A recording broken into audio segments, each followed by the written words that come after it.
بسم الله الرحمن الرحيم. والمرسلات عرفا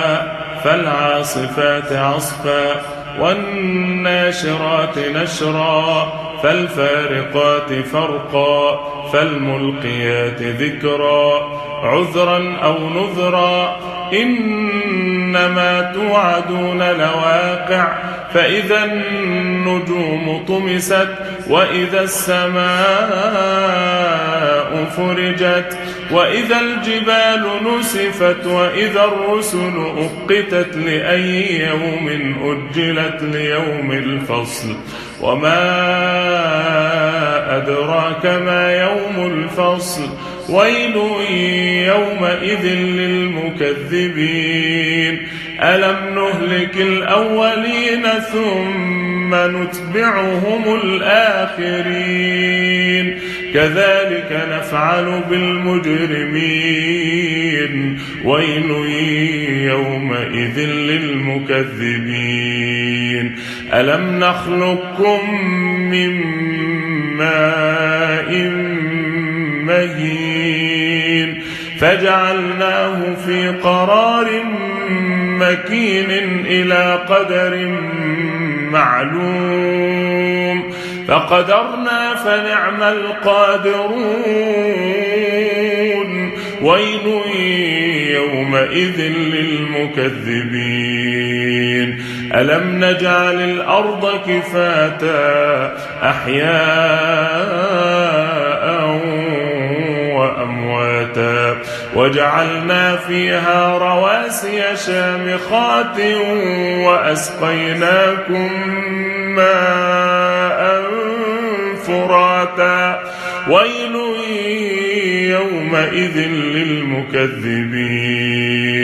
انطلقوا إلى ما كنتم به تكذبون انطلقوا إلى ظل ذي 3 شعب لا ظليل ولا يغني من اللهب إنها ترمي بشرر كالقصر كأنه جمالة صفر ويل يومئذ للمكذبين أهذا يوم لا ينطقون ولا يؤذن لهم فيعتذرون هذا يوم الفصل جمعناكم والأولين فإن كان لكم كيد فكيدون ويل يومئذ للمكذبين إن المتقين في ظلال وعيون وفواكه مما يشتهون كلوا واشربوا هنيئا بما كنتم تعملون إنا كذلك نجزي المحسنين ويل يومئذ للمكذبين كلوا وتمتعوا قليلا إنكم مجرمون ويل يومئذ للمكذبين